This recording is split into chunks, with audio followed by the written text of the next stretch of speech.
What's going on, Legionnaires, and welcome back to Comic Breakdown. If you're new to the channel, do me a favor and hit that sub button, hit that notification bell, and make sure you're not missing any of the content that we have coming out. Now, for this video, we're going to be diving into the King in Black Scream issue number 1. Now, if you haven't been keeping up with the King in Black line, go ahead and check out the link in my description as well as the top of this video. It will get you completely caught up on everything King in Black related. Now, for those that don't know, Scream is Andi Benton. She's the host, and Scream is the symbiote. Now, Scream has her own complicated history with symbiotes, as well as Andi. From the death of her father and being imbued with a demon hellmark that provides her with a hellfire power, to fighting the hybrid might of Scream's 4 symbiote siblings, Andi and Scream have forged an unbreakable bond. Now, this is written by Clay Chapman, artist is Gary Brown, colorist is Rachel Rosenberg, and letterer is VC's Corey Petit.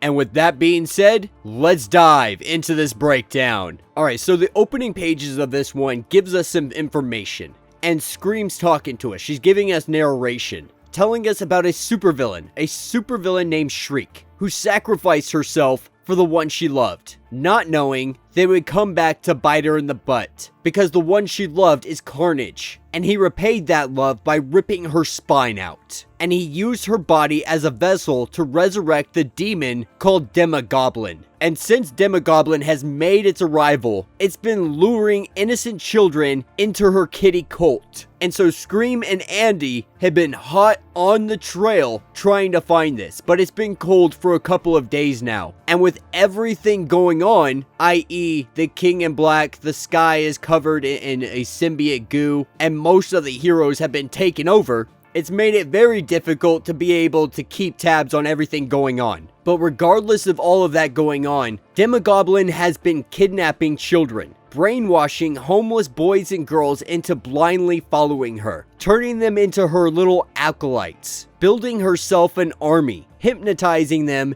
and disciplining them. But Scream has had enough. Andi has had enough. They know where she is, and they come crashing in. And just like that, the fight is underway. But Demogoblin has had time to prepare. And in her preparation, she's amassed a tiny munchkin army of children, all listening to her command. And all the children attack Scream. And they are doing their best not to try to hurt these kids, but they do have to kind of toss them off her. And as all of this is going on, we see Demogoblin throwing fire left and right, and this place is starting to come down.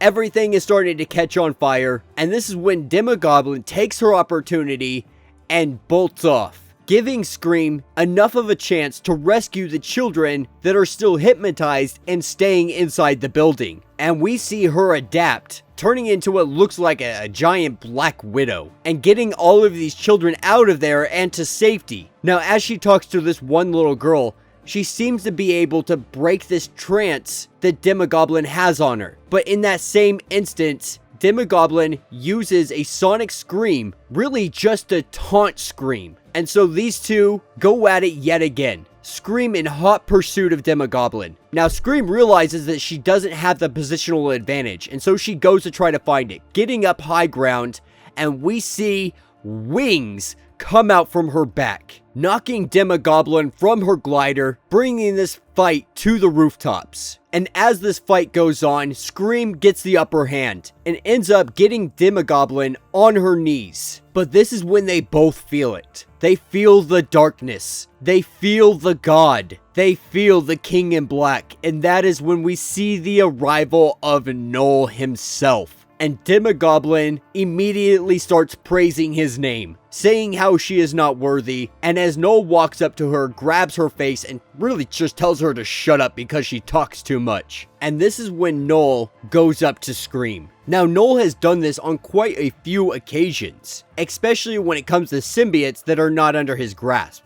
because they intrigue him. What intrigues him is their ability to break away from the hive and not be under his control. Now, Andi really wants to just, start fighting, but Scream, she can't. She can't bring herself to hurt a god, to hurt their god. And Knull lets them know, you've been a thorn in my side since I first woke. You evaded Carnage, and you killed one of my children. And he says, since you fared so well against so much, how about you go against one of my dragons? And this is when the dragon hits Scream, throwing her from the building. And we see the dragons start to bite at Scream, biting her leg, biting her arm, trying to tear her apart in mid-air. And then they drop her, and we see them fall, continuing to fall all the way down, landing on top of a car, and we see Scream coming off of Andi, and Andi's Hellfire mark starting to turn red. And as it gets brighter and brighter, they tell each other to fight. They find it within inside themselves. And Andi uses the Hellfire and burns this dragon to a crisp. And Scream reattaches herself to her host. And we're seeing Scream now using Hellfire. And they are harnessing all of their pain, because their pain is their strength.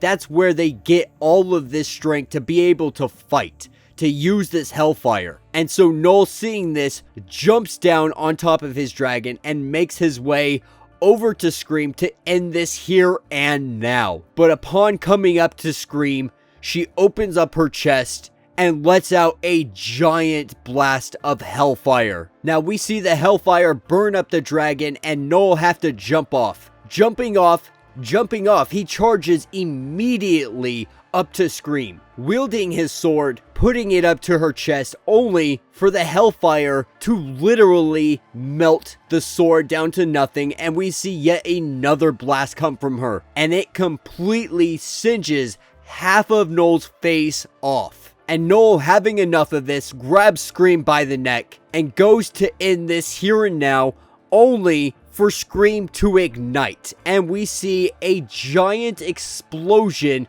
that could take out half a city block. Knull left in a weakened state. He's had enough of this fight and decides to call it a day.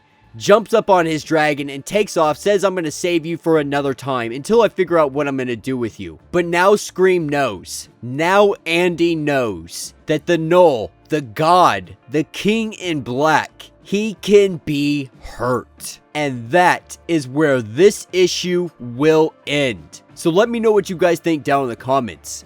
I really did enjoy this. This was much better than like the Gwynnum versus Carnage that we saw. And really what we've seen throughout this line is a lot of our heroes and villains alike are really freaking OP because they can hurt a god like Knull. Now theoretically, Knull could have ended Scream right then and there, but Knull is too egotistical and narcissistic to do such things. He'd rather keep them alive and toy with them. And that's that god complex that really is going to end up being his downfall at the end of this. But yeah, let me know what you guys think down in the comments. If you have not yet, do me a favor, hit that sub button, hit that notification bell, and until the next breakdown.